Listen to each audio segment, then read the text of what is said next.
mapeamento genético e outros instrumentos oficiais de identificação do autismo.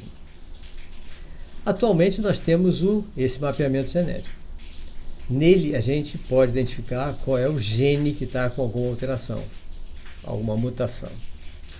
A competência dessa identificação é dos técnicos em mapeamento, né? E a interpretação desse resultado cabe ao médico geneticista. Agora, infelizmente, esse mapeamento ainda está muito caro. Tá? A maioria das famílias de autistas não tem acesso a esse tipo de exame, né?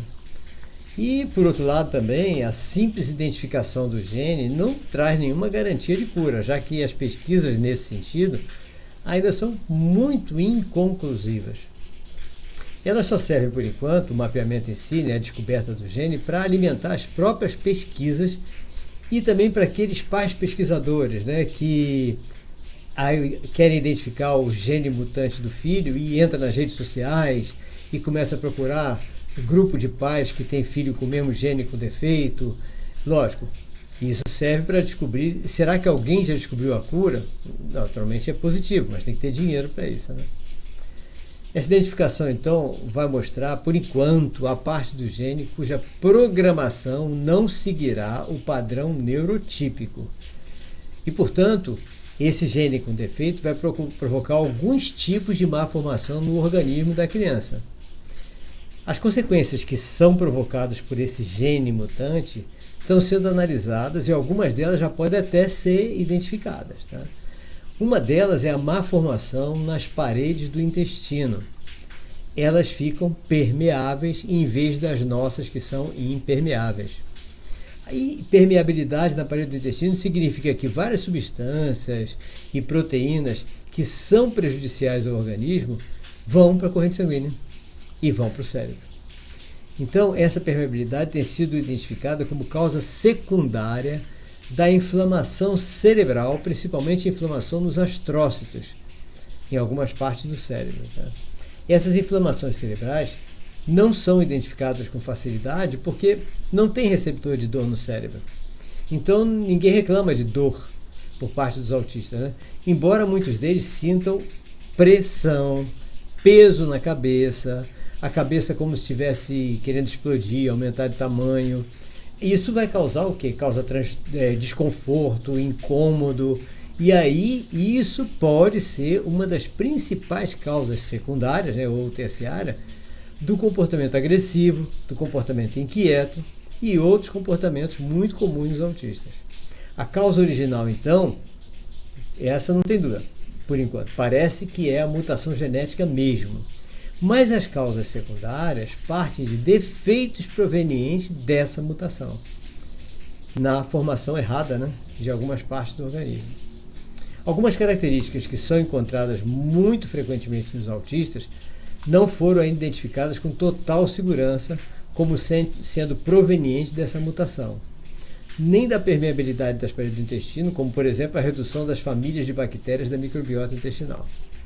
Agora, essa microbiota enfraquecida pela redução do número de bactérias causa uma imensa dificuldade na complementação do processo digestivo. Lógico, a comida está sendo digerida e parte da digestão é feita pelas bactérias que trituram as proteínas que não devem ir para a corrente sanguínea. Se tem menos bactérias, tem menos trituração, o que vai acontecer? Vai sobrar pedaço de comida.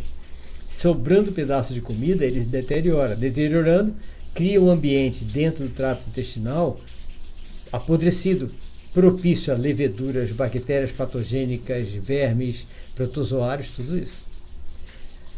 O estudo visando a cura do autismo procura meio de curar a mutação genética, causa original.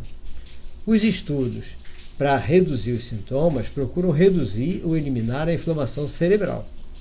Uma coisa é feita pela medicina, outra coisa é feita pela nutrição. Uma das formas de reduzir ou eliminar a inflamação cerebral seria curar as permeabilidades das paredes do intestino e recuperar a microbiota intestinal. Só que está difícil isso, ninguém conseguiu ainda fazer isso. Então, enquanto nenhum desses estudos traz algum resultado positivo, as terapias que eu considero mais eficazes são a eliminação dos parasitas do trato digestivo, lógico, Em seguida, alterar a dieta, retirando da alimentação todos os nutrientes que contribuem para o aumento dessa permeabilidade, como o glúten, por exemplo, que já está mais do que provado. E aqueles que, se forem para a corrente sanguínea, vão causar prejuízo cerebral. Os que estão na lista de espera para serem identificados como prejudiciais são os seguintes. Alguns já entraram, né? Glúten é um deles. Caseína, aquela proteína do leite. Soja, açúcares, conservantes, corantes, isso tudo faz mal, tá? Ao autista.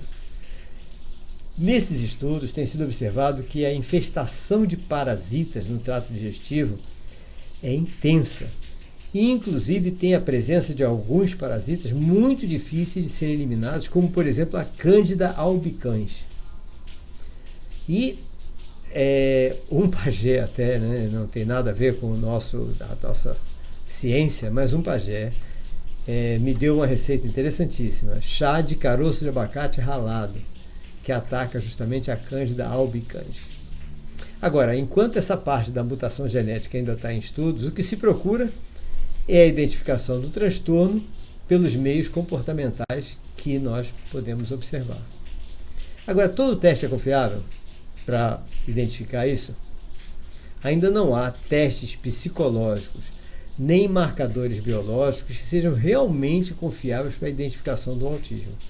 O que existe são escalas diagnósticas, procedimentos de avaliação neuropsicológica, procedimentos psicopedagógicos, para ser utilizado por esses profissionais de educação, de saúde, etc., dentro das especificidades da sua profissão ou da sua ocupação.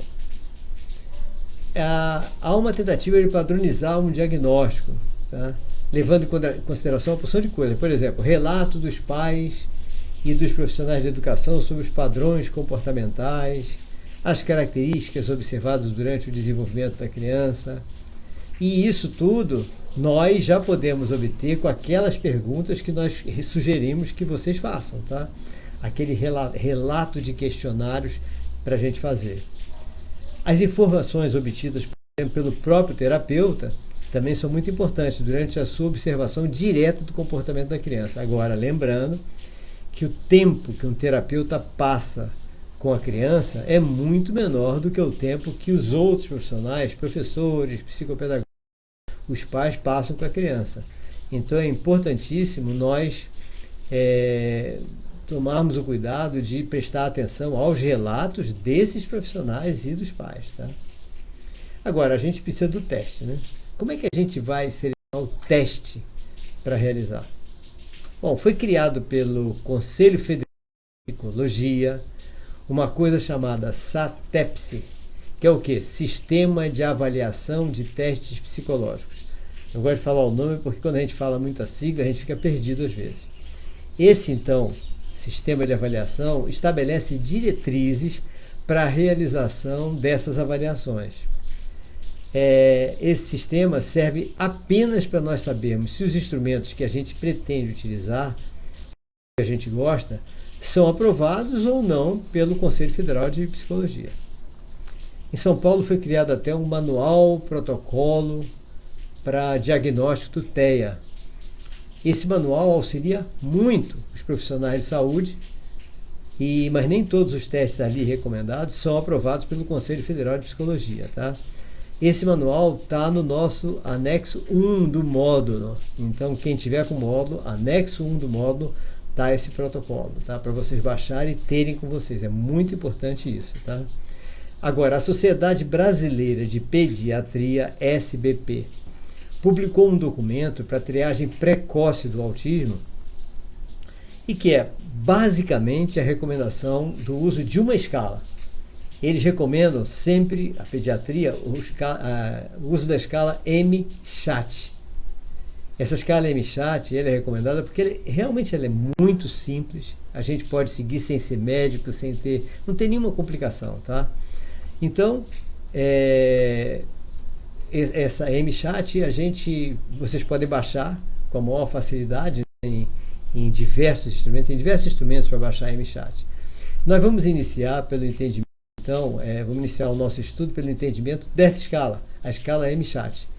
E depois características específicas das outras escalas. Agora eu recomendo a utilização da MChat mesmo, que aqui nós vamos até mostrar ela e mostrar como são as perguntas que nós temos que fazer. Ok?